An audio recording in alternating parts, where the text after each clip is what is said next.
product leadership occurs when it's not about you or me. Product leadership is about growing and coaching your product team. And don't be mistaken here, when I'm talking about your product team, we have people from other departments like sales and marketing joining you, and it's much, much bigger than just product people, product managers on your team. We are building a culture here. Hello, leaguers, and welcome to today's Ask Me Anything, the place where talented and curious product managers like you get to ask us anything they want.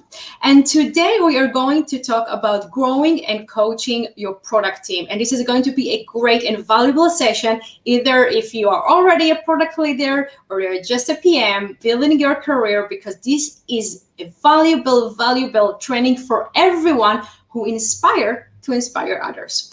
By the way, I'm Moriya Kassis. I'm the founder and general manager of Product League. And what we do is helping you to become the best product manager you can be. Product League is a mentoring program for product managers by product managers. We have 2 batches twice a year. And every time we select an amazing group of product managers from all around the world. This batch, we have mentors and mentees from 30 countries around the world joining us for experience that some call a career and life-changing experience. So this is what we do, and we are so happy to support you and bring you this knowledge that is going to change your career. And we are not going to do it by ourselves. I'm not going to do it by myself, because we're going to do it in a shared and amazing supporting feeling and experience here, because we have 3 Product League mentors joining me, answering all your questions about this subject and giving you everything that you need in order to change your tomorrow and make your team to work better. So you're in the right place. We're about to leg it up. And I want you to meet these awesome people, because it is going to be a fantastic session. Joining us live from New York, please shout out a big hello to Arik Gaisler, co-founder at Second Kitchen and Product League mentor. So happy to have you here with us. Hey, happy to be here. Thanks for having me. Very happy to have you here with us. The pleasure is mine. And just so you know why I'm so excited to have Arik here with us, Arik is a hands-on product-oriented technologist who loves designing scalable tech, building teams, and building products. And this is what we're going to talk about today: technology and people and teams, and just creating something that is bigger than us. Are you ready? Ready indeed. Perfect. Thank you very much, Arik. And now we are moving to Amsterdam, because we have Sima Chatterjee joining us live. Hello. What's up? Hi, how are you doing? I'm fantastic. Yourself? I'm doing good too, thank you. And Happy to have you. Being here. Of course, the pleasure is mine. Sima is co-founder at Sonida Innovations and Product League mentor.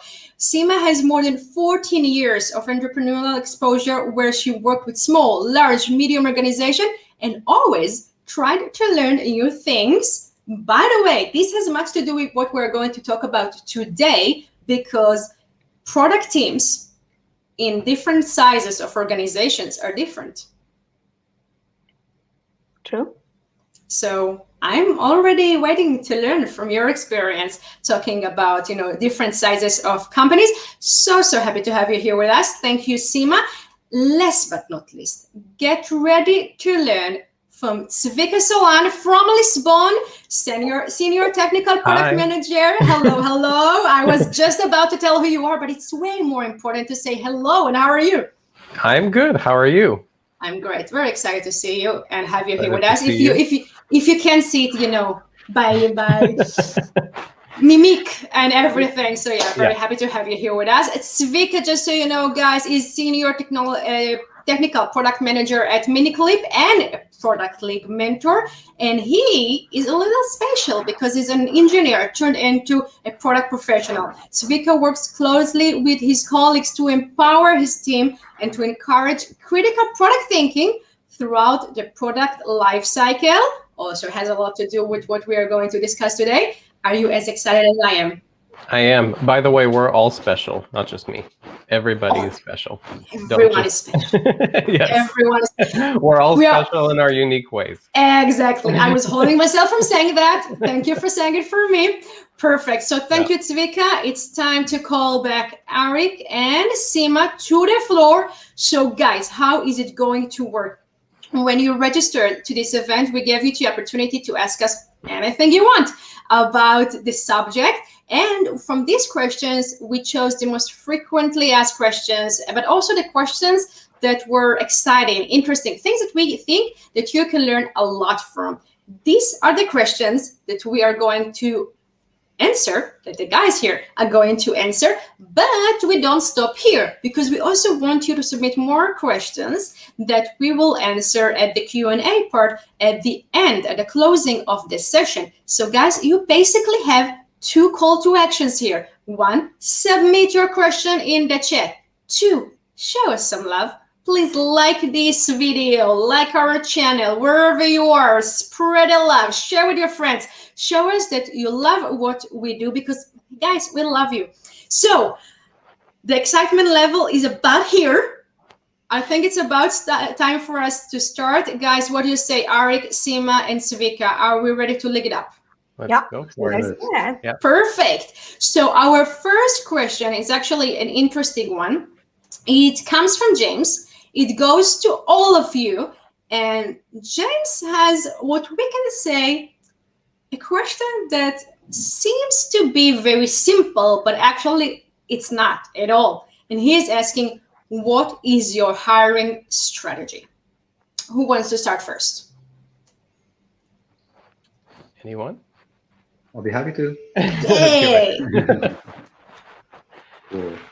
Go ahead. Yeah, so generally when we, like in very, very kind of like high terms, kind of like what we look for when we hire, it's kind of like a combination of hard skills and soft skills.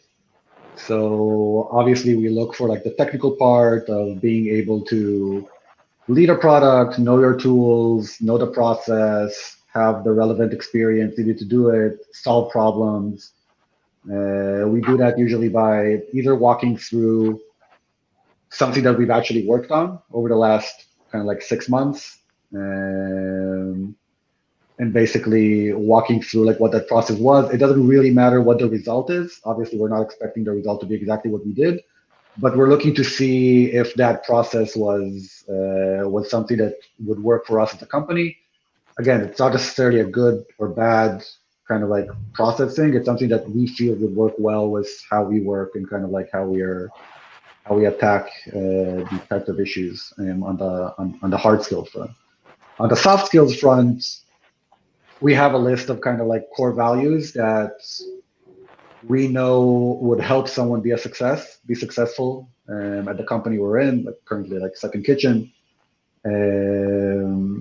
And throughout the whole hiring process, where we try to have the candidate meet with as many people from the team as possible and join kind of like our meetings and stuff like that, we kind of like divide between ourselves what soft skills each one is looking for.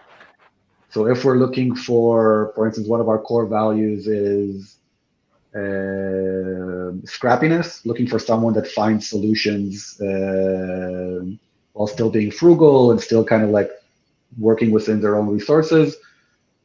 Someone from the team would kind of like drill down a little bit on that front. Like typical questions would be, how would you go about building a product when you don't necessarily have all the data backing what you want to do?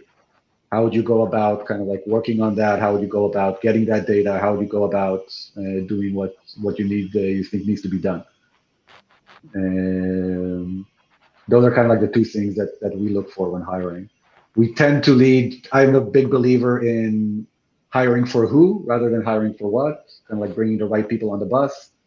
And so I would tend to lean on soft skills more than hard skills. If, for instance, there's some kind of contention there. But that's basically kind of like how we look at things.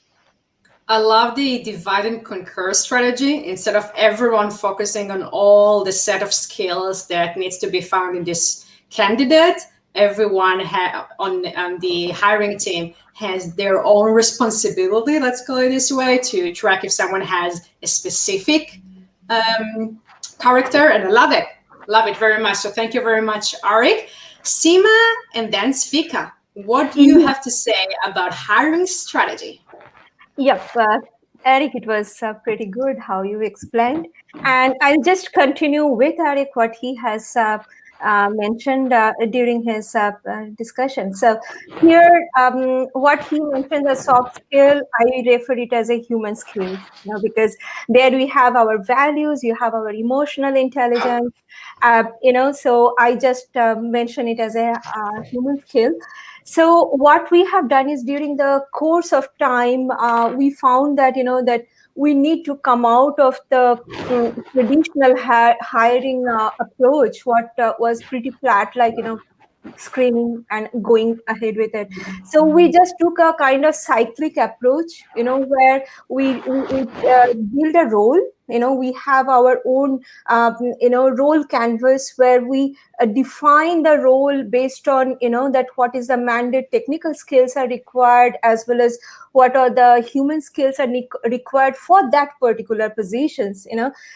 So we gather all those informations, and then we get into the normal hiring process, and then as I told, we make it as a cyclic. We go for interviewing between the human skills as well as the technical skills which is required. We check about the cultural fit, that's very important. And also we understand that how the person is adding value to the team. It should not happen that we get a guy who try to really threaten the team or the entire process, and how is he gonna add value to the, not only as an individual, as a team, as well as to the organization. So these are the few changes we have done when it comes to hiring, as well as what we have done is we have upgraded our the hiring team as well. When I'm talking about upgrading, what we did is we just try to ensure that we keep them continuously empowering them, in terms of teaching them new technologies, new skills, so that they are up to date with the technology what the company is looking for. Otherwise what happens is they take the monotonous way of getting the hired thing, and most of the time after a few days we say, oh really, is it the person whom we are looking for, or somewhere? No, it really extend the process. So we just try to shorten by doing all these things, as well as we have a retros. When I'm talking about the retros, throughout the hiring process, we try to ensure that what we learned from the entire process, and we try to upgrade, what not to do, what to do, and and go ahead with. I think this is a process could be used. Me being a startup, I'm using it, but at the same time, it across the B2C, B2B approach, as well as small, medium, as well as large scale industries can use it. That's what I feel, Moriya. Sounds very, very interesting. And I think one of the most interesting points that you mentioned is maybe the first one. Don't go generic, right? There is no one rule to hire product managers across all companies. We don't need to copy paste, openings that we found on LinkedIn. Make sure that this opening works for your team and your company. Loving it. And now, Tsvika, what do you have to say about the subject? Yeah, so in the hiring processes that I've been part of, it's basically been pretty much in line with what I and Sima have said. It's weighing out the candidates' soft skills and hard skills, if you want to call them that, or human skills and technical skills, whatever you want to call it. I actually like calling it cultural fit, because if you don't, then what are you estimating the soft skills against? Like, because not every culture of every company is the same. What are these supposed, and the technical skills you're already probably going to define in the job description, right? So I think that it's key. I think that I kind of second everything that was already said. In general, the process has been threefold. First, we do an introductory kind of, who is this person?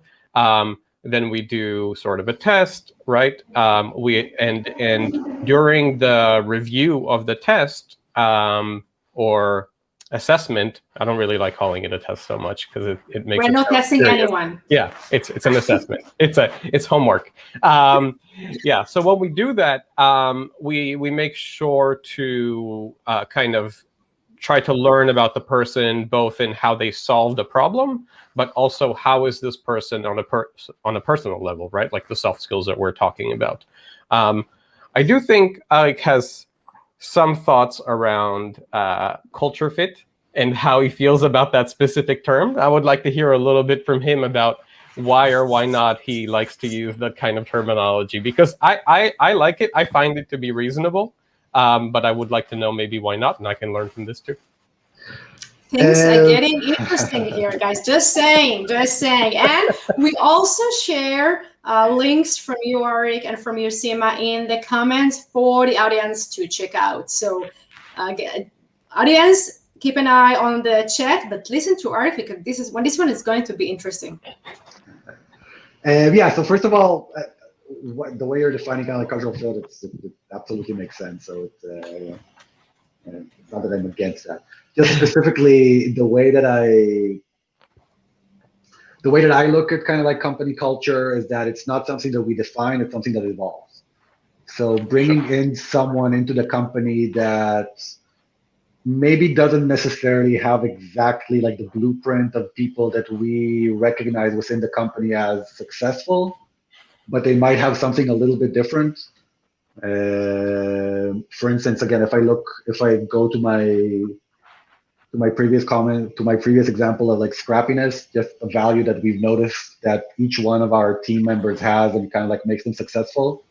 If someone is very, very like, very, very methodological and have like a very, very specific way of thinking, have like a very specific thing, based on other traits that they have and assuming that generally it's a good fit, we won't necessarily completely discard that candidate. We will still have a discussion about him and specifically talk about, okay, how can they bring into the team and how can we take something that we feel they have that we are maybe lacking in our culture, and can they maybe improve it for us? That's kind of like my way of thinking about it.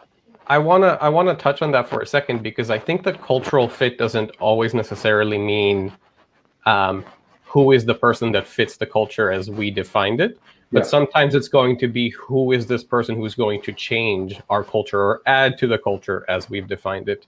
Yeah. And I think that that's something to think about as well, right? You're not always looking for who can fill in the slot like a Lego piece or a piece of a puzzle that fits right in. Like sometimes, especially when it comes to this gray area of culture, which is a very kind of like not black and white thing. Sometimes you want to hire for, and these words are thrown out and overused a lot, so I don't want to make it seem trite, but like diversity and things like that, you want to bring people in who may not be exactly like everybody else in the company, right? For that reason. 100% agree. Yeah. Yep. Loving it. Thank you all. Thank you very much. And that leads us to the second question. We're starting with you, Tsvika. And this is the question. What is the impact of product maturity on your hiring strategy? So product maturity, well, I mean, it's going to be mostly, so within the hiring process, you need to be very upfront with the candidate. Sorry about my dog if she's distracting you guys. I hope she's not taking the spotlight away from me. Yeah, so when it comes to the hiring practice, for example, at a startup, be upfront with a candidate, telling them that they may need to do things that you haven't thought of, right? Like a lot of times at a startup, it comes to the situation of wearing many hats, like, yeah, we hired you as a product manager, but you may be doing some support, you may be writing documentation, like you may be doing things that, we didn't think you may be doing originally.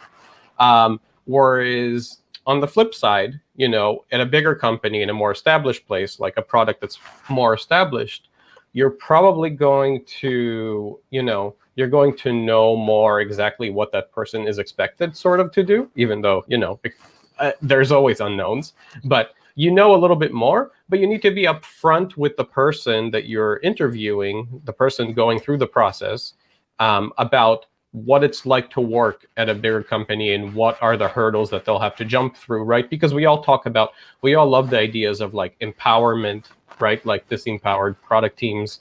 But if you're in a big company, like being empowered still means you have to work within the big company, and you have to, there's certain bureaucracy and red tape that you have to deal with. So be honest with this person and explain to them what is the situation going to be at the company that you're hiring for. And actually, Arik, this is one of the things that you mentioned before, because you said, I need someone scrappy, right? Who knows how to be scrappy. It also goes with the maturity of the product, and basically is making sure that we're aligned and no one comes to do a job that they don't fully understand what it is, which I very much appreciate, Tsvika, that you mentioned that, because I think this is a key element in hiring. Make sure that the person knows what they're signing up for. Yeah. I would even, because you brought it back kind of like to the core value thing, I would even say that, the stage the company is in, for instance, Tsvika, when you were talking about kind of like startups and stuff like that, where a lot of times the startup is still looking for a product market fit versus like more established companies that are kind of like, okay, we found a product market fit and it's more around execution. It's very different, even within like the product, like a pure PM role, it's very different things that you're going to be doing. As a product manager of someone that's looking for product market fit, it's more around experimentation, A/B testing, that kind of stuff, versus execution, where it's more around, okay, how do we continue to grow this product? How do we continue to drive value? So kind of like two different aspects. Absolutely. And how many people on the team you're going to do that with, right? Like what are the resources and stuff like that? Super, super awesome tips, guys. Thanks you very much. Sima? And with Arik and Tsvika, I wanted to add one more point. It is in a lighter note, but very serious point. When it comes to startups, what happens is most of the time they get confused between product manager and project manager. So, that's another thing you need to be pretty careful about. Yeah. Oh, by the way, also within the company, right? We need to make sure that we distinct. It's not about them. It's mainly about us, that we need to distinct between product and project. Tsvika, I see in your face expression that you have something to share with us. So please. Well, I mean, I think that what we need to realize that good candidates, I hope anyway, are going to use the hiring process to evaluate. It's not just you evaluating them. They're learning about what they're getting themselves into, right? Sure. And if your technical test is about like, as an example, right? Like you're hiring someone and you ask them to do a bunch of design work, right? Like UI, then they'll understand, okay, they're looking for a product manager who is actually also a product designer, right? They happen to be doing that, which happens at some startups, right? Or as you mentioned, with project management and product manager, maybe he's supposed to also be, or she is supposed to be like a scrum master, right? Like, so it's about learning through the process what that company's expectations are and if it aligns with what you're going to want to do, because you don't want to join a place and find out, well, this is not what I saw myself doing, like that would be a lose-lose situation. Absolutely. Thank you very much. Sima, Itai has a very important question to ask you. And he's asking, should we set OKRs for product team building? Great question, Itai. And thank you for asking this. Of course, yes. It's like OKR is important for the team building as well as performance of any business units. It can be medium, again startup or any size, any age, as well as whatever the approach, whether you are in B2B or B2C kind of scenario. So OKR has to be measurable and quantified. Please remember this. And please remember, OKR is not a KPI measurement tool. It is a cyclic process where we start with the goal, we create the objective, we set our KR, that is the key result, with timeline. That's again another important thing. And then get to the work. And evaluate and then get into the, it is a continuous process. It is a cycle. And here I would like to add few more points which would really add value in future. One is, when you are working towards OKR, please ensure that you are aligned, you are transparent, and you are engaged and committed to the key. That's the important. And if you have these few things, definitely your business as well as your team productivity will definitely spike up. And now coming to a few of the key components which are pretty important to remember. Don't don't take a huge number of objectives, because it's not possible to that gets diluted with time. So create couple of maybe 5 objectives, and create 4 or 5 key results, and ensure that you are not comfortable with it. It is like you have to stress yourself so well that you thrive to really reach to the limit and get the things done. And apart from that, be always keep it transparent, and it should not be always up to bottom approach. It should be bottom up approach as well, so that it is not a kind of dictatorship. It is a mutual agreement with the team, and it is important for the individual, team, as well as for the company. Though everyone has a different OKR, but at the end, that gives the overall goal and aim. And because it is a continuous process, I wanted to add one more point here, that is this is pretty much evaluation of agile or DevOps kind of scenario, because we are continuously learning, we are continuously improving ourselves, so it always improve that. And remember, there are few pitfalls as well. If you don't take care of kind of scenarios where you don't take care of the timeline, or you don't assess during the process, or you don't ensure that you really measure them well, then that is a kind of pitfall. So you have to be very careful about it. And there are 7 C's which we keep telling about the objectives, and which is a success for OKR. So remember them as well. So that's, I think I didn't take much time. Right, Moriya? Well, it was worth it. It was worth it. Well worth it. Well use of the time. So we're okay then. But thank you very much, Sima. But Arik, Jenny can't wait to learn from you now. And her question is, how do you think about which role to prioritize hiring for? Yeah, that's a great question, Jenny.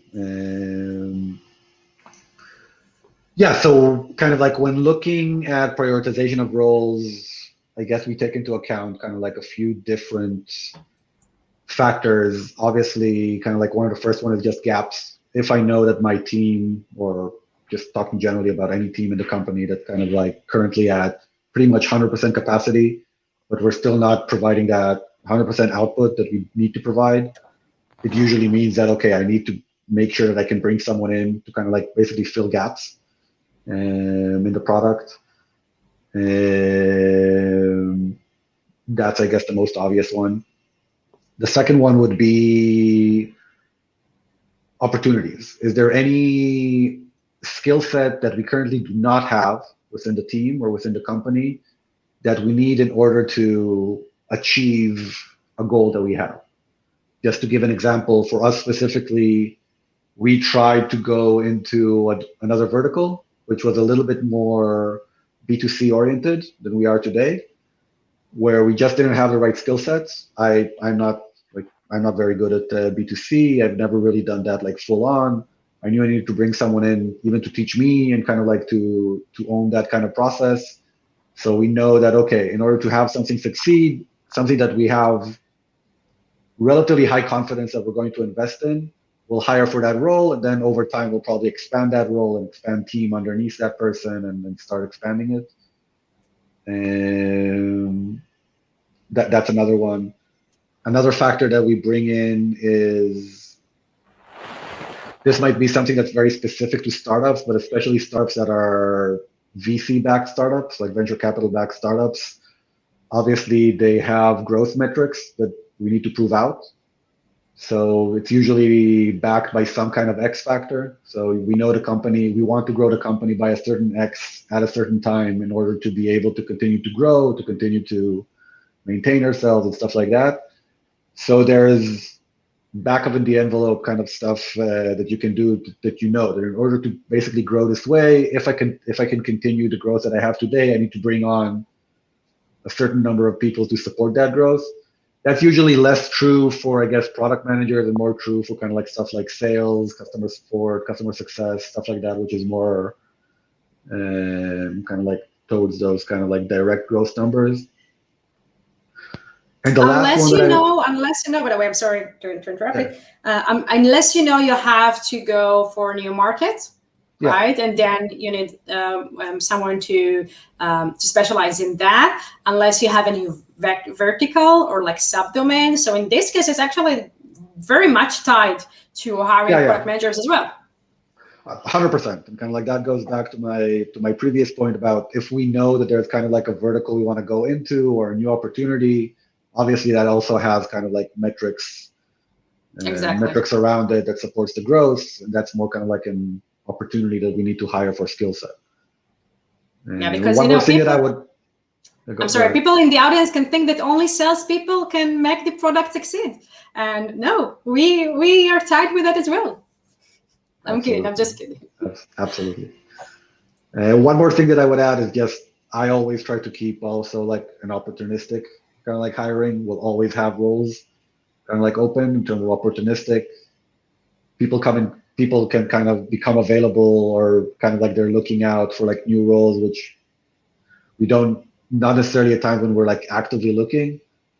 So, connecting those dots doesn't necessarily happen at the time that works for us. And we kind of need to be a little bit open for being able to bring in people that we know will have an impact, even if right now necessarily it's not something that we're hiring for.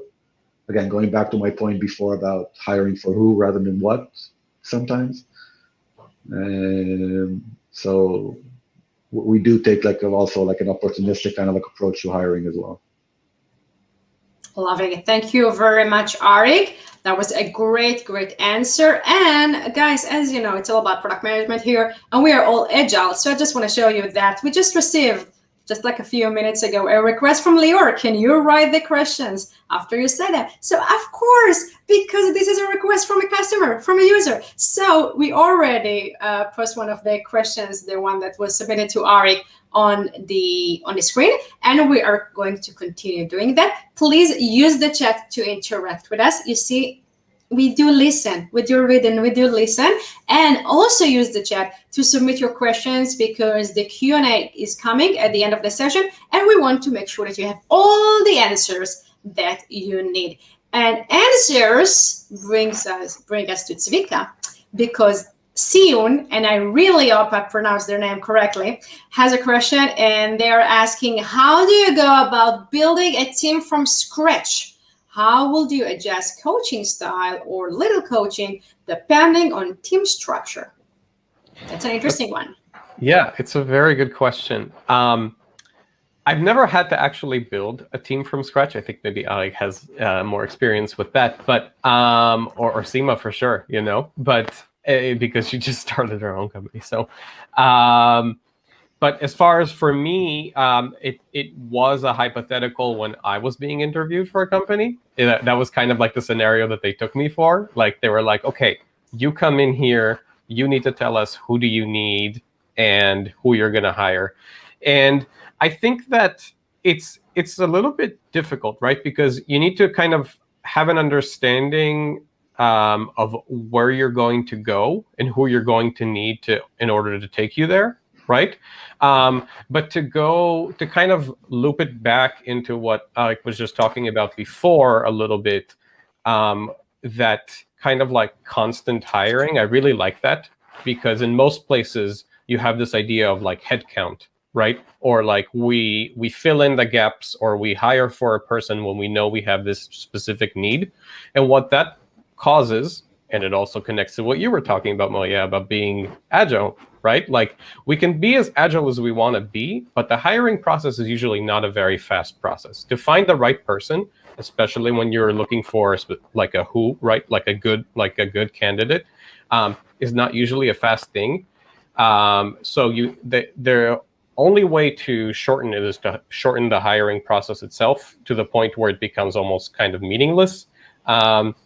So rather than doing that, you need to understand that, you know, there's going to be situations where you just hadn't necessarily predicted, you know, the new thing that you're going to need, just like was described right now. Like, we decided to go to BTC, for example, like as you mentioned, right? You didn't hire for that originally because that wasn't part of the plan, but you need to understand, like, do I have people who are able to grow into that role right now? Or do I need to go looking for that person, understanding that this hiring process will take time and effort? Look out for the people that will make the door open to them, even if you don't hire at the moment. Yeah. I love it. I love it. Thank you very much.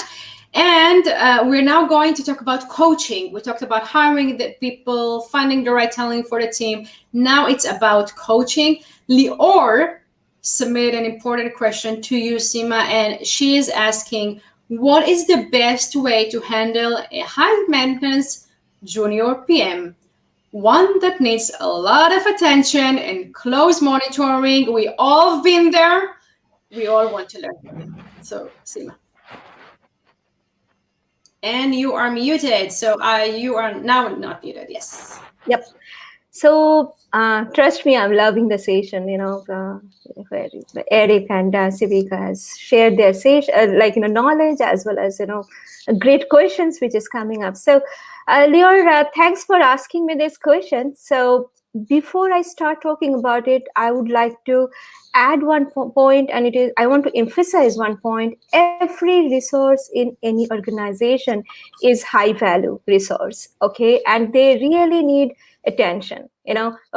When you are considering someone to be with your team as a junior PM or any role, it is your responsible to grow them. So that is the first thing I wanted to add here.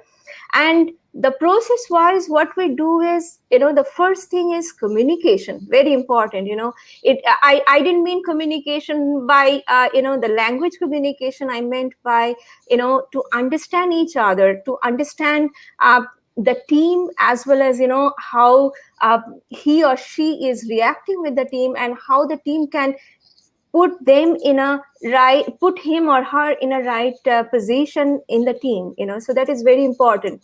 Then next is continuously you start giving him or her the feedback, so that that the ego goes off, because ego is the enemy. So that goes off. That's very important. And the second thing which happens is he or she takes it towards improving himself. We always talk about, if you have heard me, I always talk about continuous improvement, continuous learning.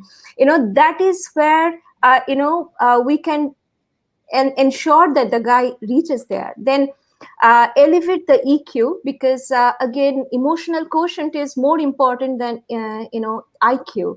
That is again comes to to make you ensure that he is belonging to the team, okay, and he understands how to react, and he sometimes, when required, he's tried to put himself or herself to the shoe of the other people, so that they really work together. That is from the human skill point of view. Then as a team empowering, you have to ensure that he or she gets the proper training on the technology which are required him or her to learn, as well as the process. When I'm talking about the process, I'm talking about agile, lean, DevOps, whatever is required and which is required for the scenario.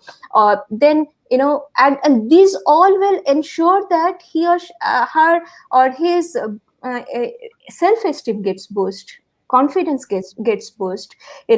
And end of the day, I wanted to tell one thing: you learn the process, that's okay, but don't ever become the slave of the process. So that's what I wanted to bring on. I love it. Thank you very much, Sima. And that actually leads us to you, Arik, with the question that was submitted from Benita, who is asking, what are your tips for onboarding a new member on the product team? Because this is what we want to avoid, right? We want to avoid people on the team, if they're junior or, senior, that don't really fulfill our needs or requests from them. So how do you onboard them the right way? Yeah, that's a great question. Just one quick moment about kind of like the previous question regarding like onboarding juniors, kind of like has to do with this question as well. There's a lot of responsibility when hiring, especially junior PMs.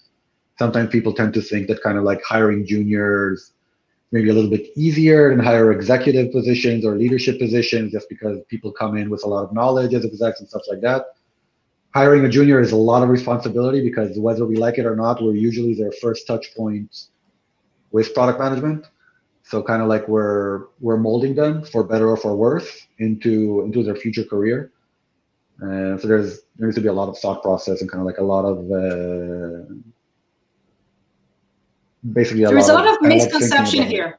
Yeah, Yeah, there's a lot of misconception here. Thank you for mentioning it, Arik, because that's an important point. Thank you. Yeah. So onboarding. Yeah, so onboarding. I think at least for myself, for us, kind of like what's important when onboarding new people onto the team. It's important for me to factor in, obviously, together with kind of like their knowledge and kind of like wrapping them up and having like a lot of sessions to learn the product, to learn our process and stuff like that. It's very important for me to blend impact into that process as well, to make sure that from the get-go, from like the moment they join, they have something that we call at least like an impact project, something that they can do on their first month and that provides some kind of pretty immediate impact to the company. We do that by having like a very, very well-defined task that needs to get done, that usually requires a lot of inputs, usually requires a lot of kind of like talking with different people, understanding processes and stuff like that, and working on it during their first month. And we try to blend that in together with like the knowledge process. At least we've come to kind of like find out that that's one of the best ways, at least in our opinion, to have people kind of get to know how we work and who we are and our product itself, obviously, and stuff like that. And also giving us fairly quick sense of what kind of value they can bring to the company if kind of like these processes get followed and if they understand the product and do it, because that impact is pretty immediate. For instance, just to give an example, one of the early kind of like product managers that we added to the team, like very early on, one of the first ones, we had like a version of like an ordering application built for mobile, and we knew that we had like a very specific drop-off at one of our checkout processes. So one of their first tasks when coming in it was a very kind of like clean slate kind of task. Here's kind of like how we do it today. We know that there's a drop-off here. Let's tackle this problem during kind of like our first, we defined it as like a 6-week project. Let's tackle that process in the first 6 weeks and try to implement it. And when we did, it provided like a 15% boost for our conversion rates, which gave that person like a lot of confidence, a lot of understanding of how we work, and basically kind of like injected them into our flow very kind of like seamlessly. I think this overall, it's kind of like a blend. I'm sorry. I was just excited to say that I think this may be one of the best and most practical tips for onboarding that I've ever heard. And I'm going to use it tomorrow. And I'm not kidding with you, Arik. I really think this is one of the best, most practical tips out there, because let's think about it. Then the other person, now it's not a candidate, now it's someone is hired, right? And you hire it. They know what is the job. They know how they're going to be measured. they already get something very tangible, right, to work on day one with people that are not just training them, but also working with them. I love it. I love it. Really, I really, really do. Awesome. Thank you. Yes, Tsvika. I had a follow-up question on that. So I love this idea of onboarding through doing. This is really, really cool because like you don't spend time just going through documentation and stuff and spend a bunch of time ramping up when you could actually be working towards something. But I think that it ties back to the question also before it. I love this idea of an onboarding process, but would you use this for a junior person as well? Because I feel like this type of onboarding of throwing someone into the deep end of the pool, and it's like, here, you gotta create impact. Like, we know you don't know how anything works, but you'll figure it out by doing. Will that not scare a junior person away a little bit if they don't necessarily have the self-awareness or the knowledge to get started on their own? Yeah, so my answer to that is yes. Again, like you were talking about kind of like throwing someone in the deep end. Deep end is something that's relative, right? It might be like 3 feet for someone, it might be 6 feet for someone else. So there always should be something that you think a junior PM should be able to do relatively quickly. And that's a question, even going back to like previous questions that we answered around kind of like, what's our strategy for deciding who to hire? If you can't think of something that junior PM can do relatively quickly, maybe you shouldn't hire that junior PM. You should always have something that's that should be on the top of your head to say, oh, wow, now we have another resource or another person, maybe we can solve this problem. It doesn't have to be like a very big problem. Small things like, let's rework our documentation portal. That's a relatively small problem to solve. It really depends on your documentation portal, but just as an example, for instance, but it does provide a lot of impact. And as long as you convey that impact and you say, listen, if we have like this new portal, our efficiency will grow by 50% or whatever, that's an impact project. It doesn't necessarily have to be like rewriting the app or like, let's think about a new product or like stuff like that. Sima, what do you think about that? I was just listening, and I'm truly with Arik as well as with Tsvika, both of them. So I'm good with it. How the answer has been given by Arik. Loving it. Perfect. Yes. Thank you, guys. I think this is a very interesting discussion. Maybe it should be like another discussion, right? What do we expect from junior product managers? Or, in general, junior people on the team?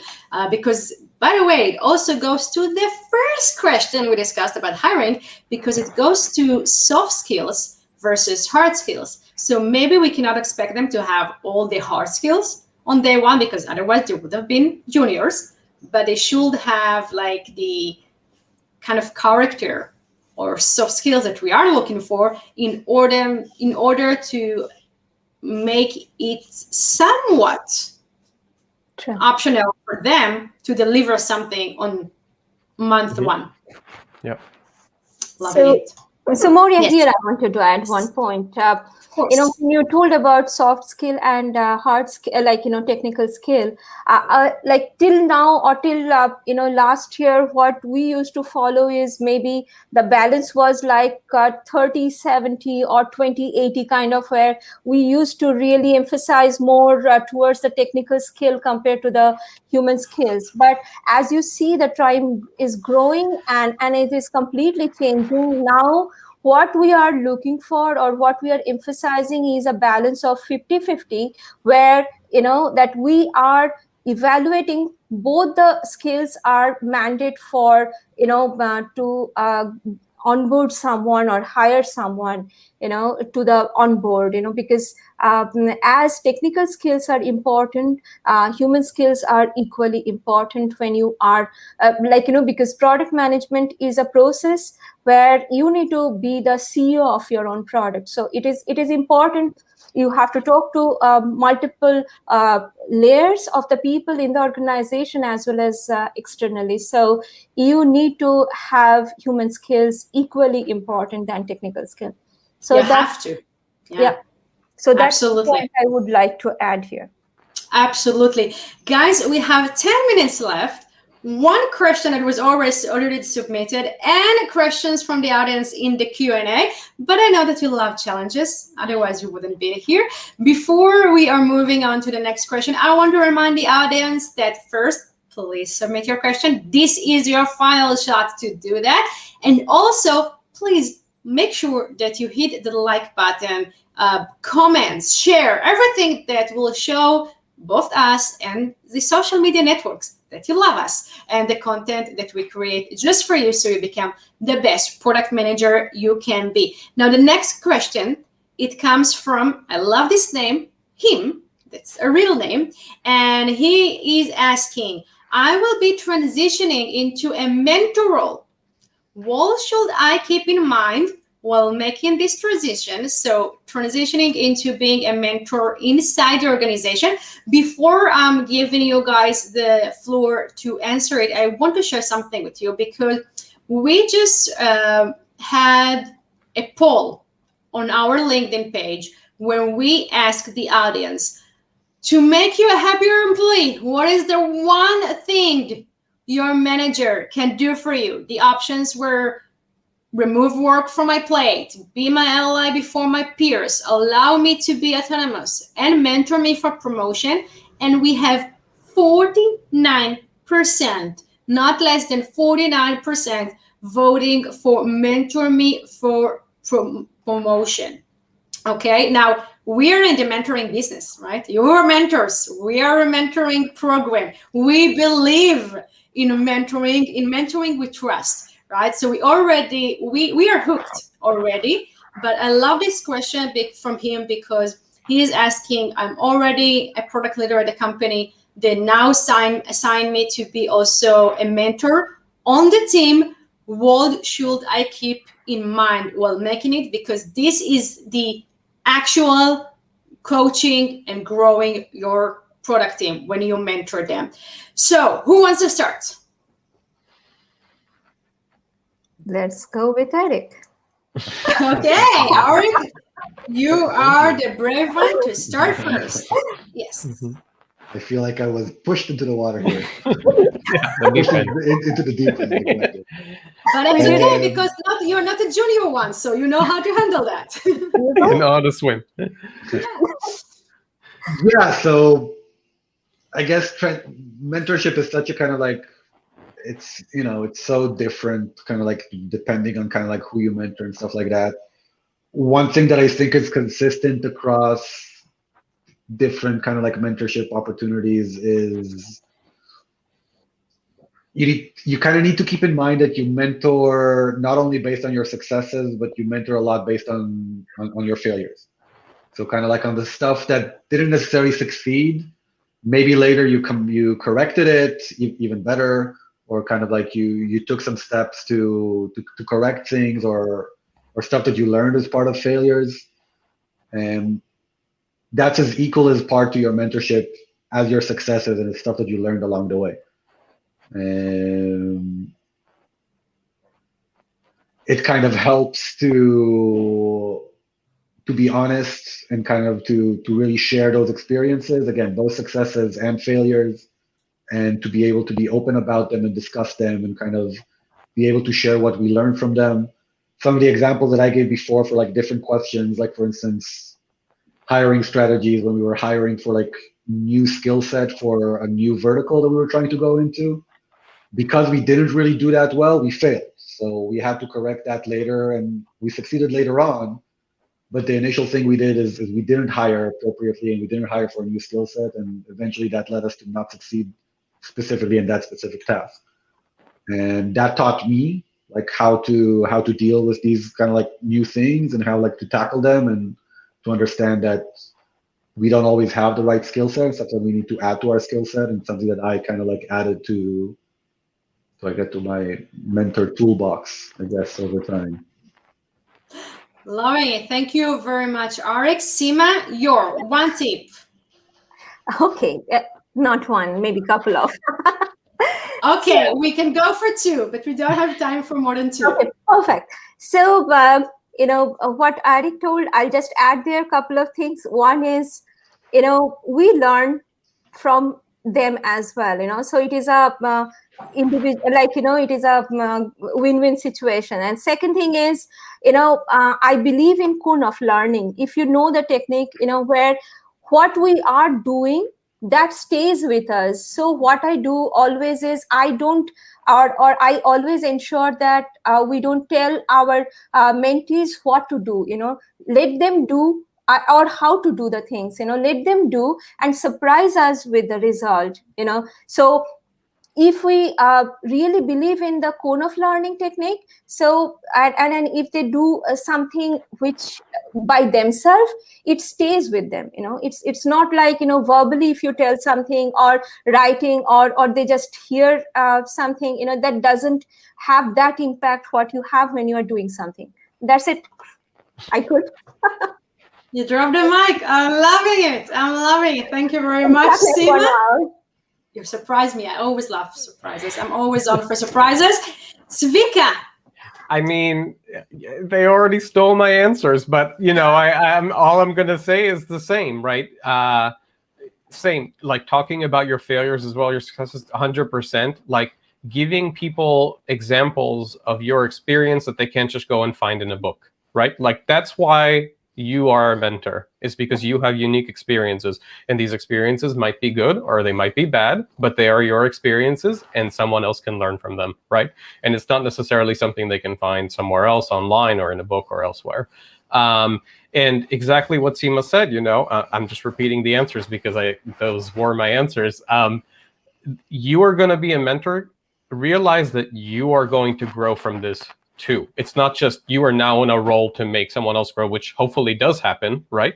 But also take into consideration of how much growth it'll give you by mentoring, right? Which is the key thing. And it's one of the things that I've learned the most about myself from being part of this program, is how much I have self-growth and how much I grow myself and learn by mentoring. True. And we love having you with us. We love having all of you with us, in case that I was not showing that enough. But by now, but being so excited having you three on our stage. Now, I do want us to answer at least one question that was submitted from the audience. So we are going with a question from Omri, with what may seem to be like a simple question, but it's not, because we're here for a challenge. And Omri is asking, what do you think about how to measure your team and your PMs? And guys, I want to challenge you. We are product managers. We are going to prioritize. One tip, just one thing that you want Omri to think about tomorrow morning when he set his strategy as for how to measure PMs on his team. One tip. Yes, Sima, of course. Okay. So first is, no, first one. We said prioritizing. One. OKR and KPI.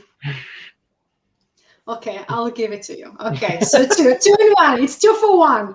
It's the 1 + 1 of product management. You get OKRs and KPIs same at once. Yeah, it is super important for tracking the process and the value that your employees, the PMs on your team bring to the table. Of course, thank you very much, Sima. That was great. Arik and Tsvika, you are here for a challenge. One thing for everyone to keep in mind tomorrow morning when they are set, for all of us, by the way, when we track the value that the PMs on our teams bring. I'm going to throw Tsvika into the deep end this time, so you go first. You want me to go first? I was going to actually not really answer the question directly by saying whichever way that you measure, because you have to measure, right, to know whether you are on track or in the right path to success. This is what we do as product managers. If you don't measure, how do you know how well you're doing? Make sure that you understand the psychological impact from the other person that is being measured or graded in this case, right? Understand what it's going to have an impact on them and in what way. I'm not really answering the question. I just want us to take into account thinking about that kind of like impact that comes along with measuring everything. Because when we measure like data, fine. Everybody, data is data. When you start measuring people, that's another person, right? And they have feelings. And so that's something to take into God consideration. forbid, yeah. Yes. That's a great one. Thank you very much, Tsvika, because we do need to count the emotional aspect of everything that we do, especially when we manage people. Yeah, and when we track their value that they bring to the table. So thank you very much. And Arik, you can't get away from that. Yeah, so all kind of Tsvika and Sima's answers are great. I will just add to that, I think your PM should answer that question. So when you measure, when you go, at least some aspects of that question. So when you go to ask yourself, okay, how do I measure the success of my PM? You should first of all ask your PM, how do you measure your own success? And build off of that answer. And obviously add your own measurements, add your own ways. You're the one that should kind of like measure as much as possible, kind of like soft skills and stuff like that, which is hard to measure, and that's just stuff that you'll learn along the way of that PM's career. But measuring their success should be something that they should be a part of, and they should start that conversation. They should be able to tell you kind of, this is how I measure the success of my product, or this is how I measure the success of my team, or this is how I measure the success of my, whatever, the program that I'm running. This is super important because it has to be transparent, right? They have to know what are the things that you are looking for in their value creation, right? So thank you very much, Arik. I will add one of my own. Be sure to have one long-term component to it and one short-term component to it, because it's not always about the long-term or the short-term. You want to have someone that brings value on month one, as we discussed with Arik, but also someone that brings value in more of a future time. So this is my little small tip from here. Guys, I had so much fun. Really, I had amazing time. Amazing time. How about you? Enjoyed. Yeah, really awesome. Thank you so much for having us. The pleasure really is mine. Thank you so much for sharing your wisdom and experience with us.